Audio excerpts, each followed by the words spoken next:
Hello and welcome back to the Elevated Edit podcast. I am so excited to talk about our topic today. I'm actually going to pull back the curtains a little bit on the Systems Academy, and I'm going to walk you through one of the very first things that I have my coaching clients go through when they step into the academy. And it kind of takes them back because they're like, wait, I didn't know this is what I signed up for. And then when we start going through it, they're like, oh, I see how important this is. And that is working backwards or working with the end in mind. And this isn't just about planning. It's not about knowing every detail and knowing every action and knowing every single step. It's about clarity, intention, and having a strong mindset. Like I said, this is why this is one of the very first things that I teach in the Systems Academy, because no system can truly succeed without the right mindset backing it up. And this is an analogy that I give to all my coaching clients, and you can kind of see the light bulb turn on. So I want you to envision that you have 3 cups sitting in front of you. You've got a beautiful wine glass. It's thin, it's elegant. If the wind blew the wrong way, it would probably break. Like, it's just one of those wine glasses. You know what I'm talking about? And then you've got a Yeti cup. Okay, not as pretty, but steady, sturdy, reliable. And then you've got a solo cup that was 50 cents. And I don't even know, solo cups might not even cost 50 cents each. And, it crinkle, plastic, throwaway, disposable. Okay, so you've got your 3 cups. And then I want you to envision that someone hands you a jug of rotten apple juice. And I know y'all know what I'm talking about when apple juice goes bad. Oh, rough. You can pour that rotten apple juice in that beautiful wine glass. You can pour it in that sturdy, reliable Yeti cup, or you can pour it in the disposable solo cup. And it's not going to taste good in any of the 3. It's not going to matter what glass you put it in because it's rotten and it's ugh. You just don't want to drink it. And then I want you to imagine that you have a $100 bottle of Chardonnay. And if you don't drink, just envision something else, like a really icy cold Coke. Okay, whatever you need to envision here. For me, it's a bottle of Chardonnay. Okay, I'm not drinking as much, so when I do drink, I want a good glass of wine or like a good margarita. But you take that cold bottle of Chardonnay and you can pour it in, preferably in a very beautiful, very thin wine glass. I'm kind of a wine glass snob. I like a thin wine glass because the wine pour it in there, obviously enjoy it. But I could also take that wine glass and pour it in a Yeti cup or pour it in a solo cup, and it's still going to taste good. You're going to be like, that's good wine. And so with that analogy, I want you to think about systems like the cups. So a lot of people come to the program and they go, okay, I'm going to learn about Notion and Trello and Zapier and Google Calendar. And I even had someone ask me, they said, do I need to take a Trello class before we start coaching together? I was like, oh no, we're going even more micro than that, because your mindset is like the liquid that you pour into the cup. So if you come in with a bad mindset, like if we don't work on your mindset first, you could be pouring that rancid apple juice. And it doesn't matter if you pour a rancid mindset into Trello, Zapier, whatever it is. Like, you can have the best system in the world, and if you don't have the right mindset, you're not going to get a good outcome. Versus if we get our mindset right and we prime our mindset, we have that $100 bottle of Chardonnay mindset. We can pour it in the fancy cup, which is great. Okay, we're going to get great results. We can also pour it in a disposable solo cup. I like to think of my solo cup as this little $1.50 legal pad that I get from Walmart. So my Notion and my Zapier, they're my wine glass. But this still works just as well. My little notebook that I've got right here, it works just as well. And so your mindset is going to be way more important than any system you could ever put it in. And I love running that analogy because you can just see the women go, oh, I understand that. That makes all the sense in the world. And so that's why today we're going to talk about working backwards. And this is not meant to be like a You need to work backwards and plan every little tiny thing. But we are working backwards to work on our mindset and to be very intentional about and very clear about where we're actually wanting to go. And this helps you reverse engineer the steps to get there. And once again, I want to remind you that this is not about rigid plans. It's more about creating a flexible vision of your future, whether that's 1 year out, 3 years out, 5 years out. And this future vision clarity is something that I also run my coaching clients through very early. We actually spend a lot of time on this, and I encourage them always to not get so specific about it, because sometimes they'll come back to me and they'll be like, okay, my future self, I can't decide if she wants to make 120,000 or 125,000. I'm like, how does your future self feel? Like, what does your future self's life look like? How does she make decisions? How does she engage with people? What is she reading? Like, that is what we're focusing on. And so I want you to think about that today. This is not necessarily a future plan. This is a future vision. And your vision is going to act as a GPS, because without knowing your destination, you're going to struggle to find your way there. And I always tell people to like trust the vision and trust the plan. But when you think about it like a GPS analogy, I don't know about you, but I can't get anywhere without a GPS. Like the town that I live close by to, I've lived here my entire life, and I still have to put my GPS in sometimes. I'm not good with directions. I have no clue. My husband will be like, oh, yeah, you just turn north. I'm like, no, I need you to tell me like exactly where to turn. And it's probably not the safest thing, but especially when you think about like, what if your GPS got hacked? But we're not going to go there.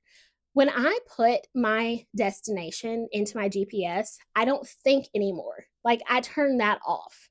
I'm just like, okay, I'm just going to follow what my GPS says. I'm not sitting there going, I wonder what the next street's going to be. I wonder if I would rather turn down this street or that street. I wonder if I would. I'm not doing that. I'm literally just following the GPS. And when you have a clear vision of where you're wanting to go 1 year from now, 3 years from now, 5 years from now, you can let that vision act as your GPS.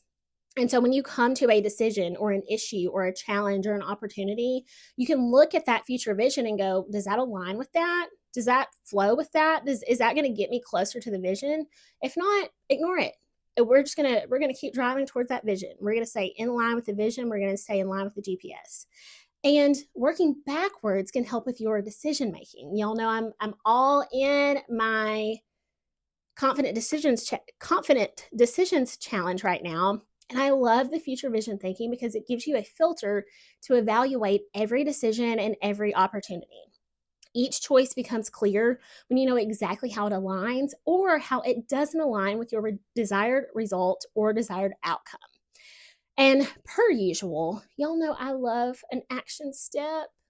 We don't like to-do lists around here. We like action list. And just a quick aside, for me, a to-do list is like a lot of people's to-do list is actually a project list.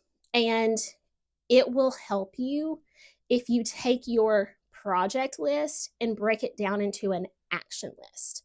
So, like a next step, a tangible thing. So instead of being like, I need to, like, I have a friend and I'm not meaning to laugh at her, but she has remodel house on her like running to-do list. And I'm like, does that not stress? That would send me over the edge if I had remodel house on my to-do list.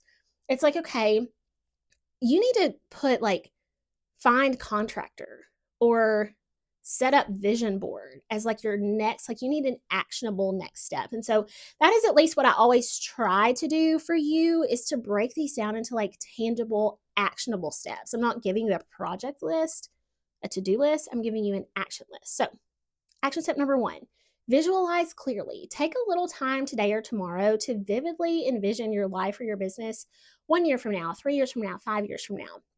Be detailed and be specific. It does not have to be detailed in terms of like, this is exactly what I'm going to do. This is exactly how I'm going to get there. But like, what does it look like? What does it feel like? Like, where are you traveling to? Where do you live? What does your business look like? Like, what school are your kids going to? Just really get super specific on your vision. Action step number 2, define key milestones. So identify major checkpoints along the way, breaking down the bigger vision into tangible, achievable milestones.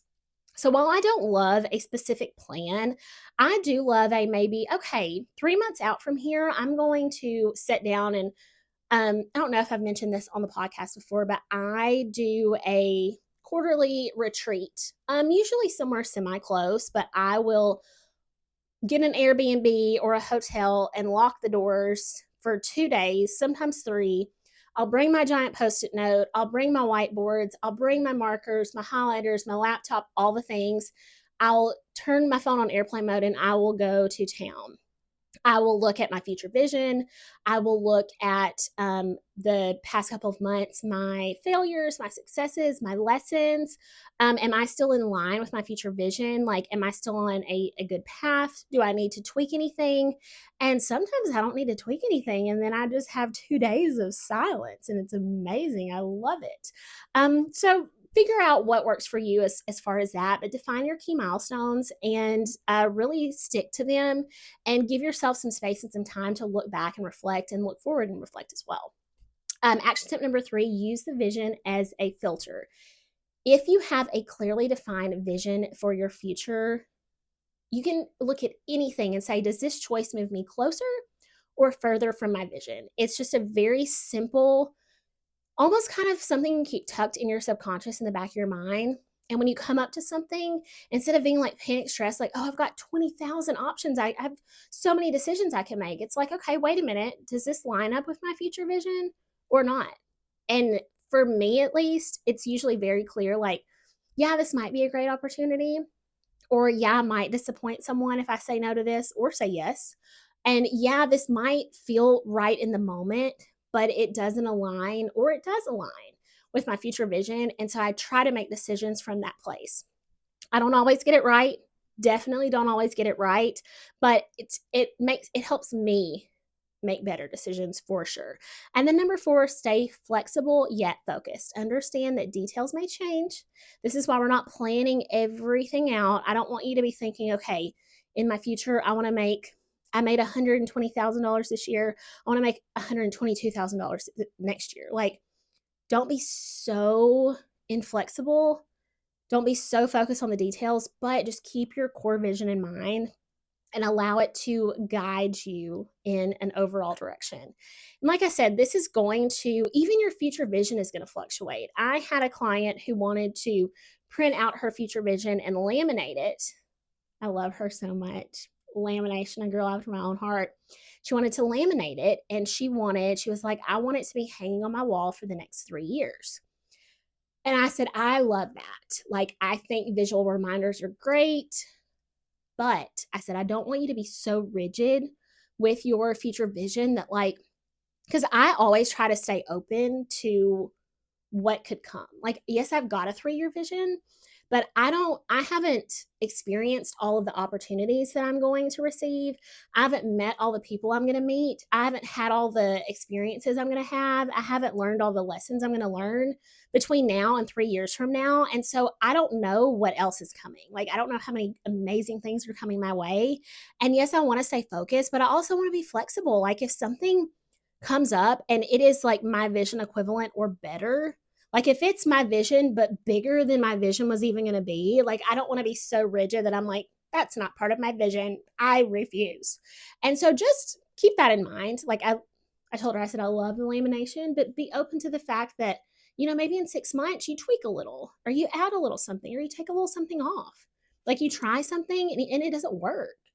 And so focused yet flexible. That is kind of how I like to live my life. Is I'm focused, I've got a vision, I've got a mission, but I'm also flexible. I'm also open to new lessons and new experiences. And like I said, new people. That one really excites me. Is like, I have not met all of the people that are going to make an impact in my life yet. And when you really think about that, it kind of blows your mind a little bit. Like, I haven't met all of my friends yet. I haven't met all the people that I'm going to love. I haven't met all the people that I'm going to learn from. Like, I could meet someone today that could give me the one thought, the one idea that's going to completely radically change my life. And just being open to that, I think at least, is so powerful. And remember that working backwards is not just a strategy, it's a lifestyle shift. So start practicing this today. Start just thinking about what 1 year would look like. 3 years would look like, 5 years would look like. And then watch your clarity and your confidence soar. Love talking about this stuff. It gets me fired up.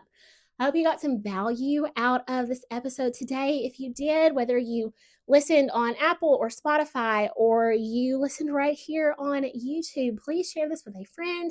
Leave a comment, leave a review, all the things. It helps me so much. Make sure you subscribe and follow, and I'll keep bringing the heat.